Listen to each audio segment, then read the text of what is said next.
So today I'll be talking about gender roles, something that has affected me pretty much my entire life and presumably a lot of people in this room. Gender roles, I don't think I need to go over what they are, we all experience them, but I do need to mention the fact that they put people in a box.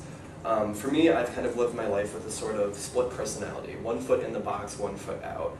I've chosen to live for pretty much 19 years a lie in the sense that I've done everything possible to make sure that my non-conformity to gender roles isn't noticed largely by my peers and especially my family.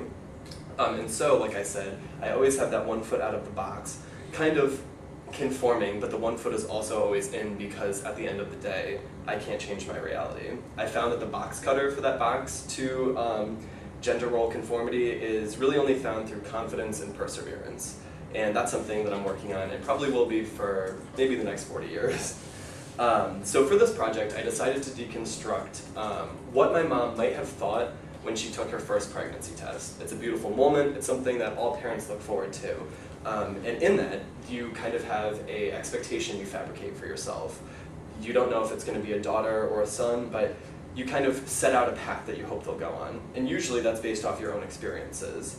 While I don't know if my parents hoped for a daughter or a son, I'm hoping it was a son.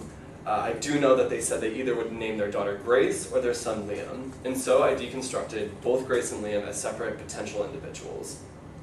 Looking first at the actual names that my parents chose to give either of those two possibilities.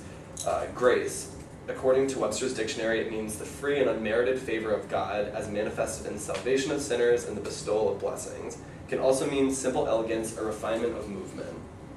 The actual Latin word gratis gives way to the G-R-A in the beginning of Grace, and that means pleasing. To me, what this says is my parents, who are very big on the roots of names and the definitions behind them, they wanted a daughter who was pleasing to both society and to God. A daughter who was quiet, she was poised, she wasn't too threatening, especially to men. On the other hand, Liam, according to babycenter.com, means strong-willed warrior and protector. Really, it's a shortened version of the name William, the Irish name William. Kind of growing up, I would look for any Liam I could because it was such an unpopular name, and I saw Liam Neeson, I saw Liam Hemsworth, these very masculine, hyper-masculine characters who I could never really relate to. So really what my parents hoped for was an unwavering masculinity that their son would have. So I also deconstructed the different aspects of either Grace or Liam's personality, their demeanor, dress, sexuality, faith, the things that kind of make you who you are. For Grace, they would want, of course, a quiet woman, one who didn't threaten the man, one who was subservient, much like my mother. And that's not really putting blame on my mother in any sort of way. She's a product of her life experiences, and she was raised by a single mother for the majority of her life. My mother's father died when she was 16 of a brain tumor, and so all she'd known her whole life was my grandma as a housewife, someone who built up the family on her own independently. Clearly that had a big implication on the person my mother would become and the daughter that she would hope to raise.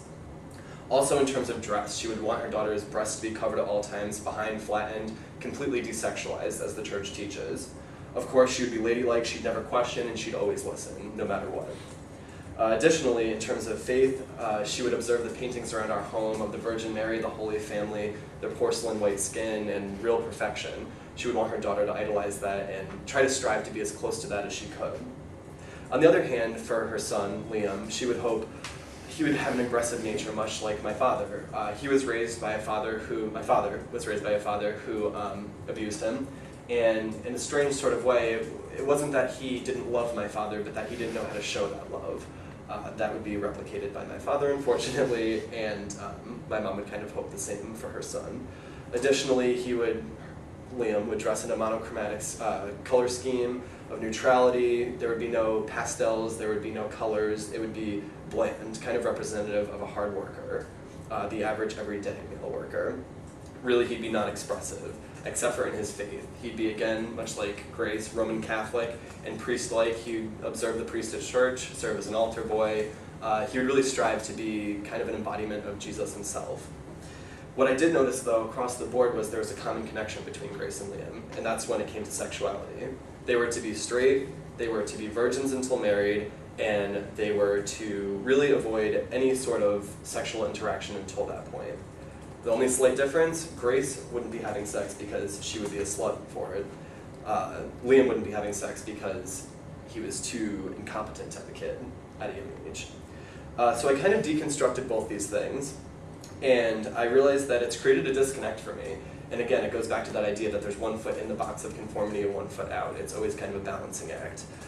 In this disconnect, I've suppressed for pretty much 19 years my originality. You know, you always know who you are on the inside, but to show it on the outside is very hard. So there's a few ways that I kind of made up for that. I figured if I can't be masculine, because it's virtually impossible for me, I can at least convince people I am. So I did that through pretty much the most self-detrimental means possible in high school and the first portion of college. It was partying. It was easy. It was accessible to everyone, and for me, it was kind of this interaction. I'd provide the substances. I would always be the one who had those substances, and in turn, I would make a lot of male friends because of it.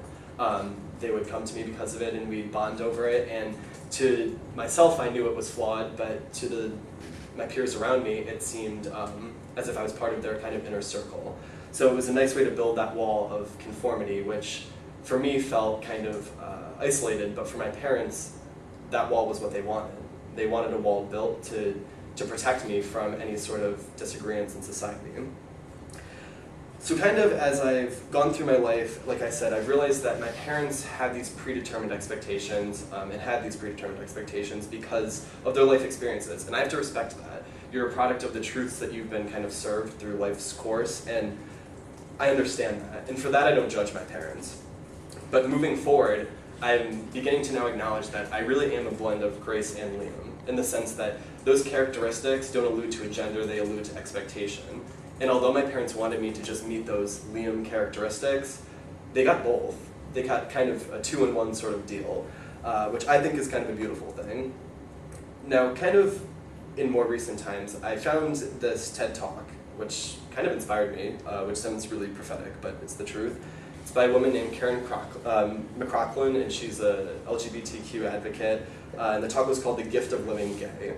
And she discussed this whole idea that when she tells people she's gay or that she doesn't conform to any sort of gender role, she says it's a gift. She says it's a beautiful thing, something she's proud of, and she's happy that it's a part of her being.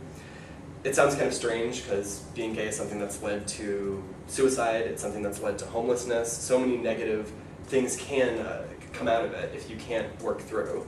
But the point that she made was that if you can work through, those differences beg for change. If you can be transparent about it, you can talk about it, and you can have an open dialogue with the people around you, it kind of creates a community in which people feel as though they need to advocate.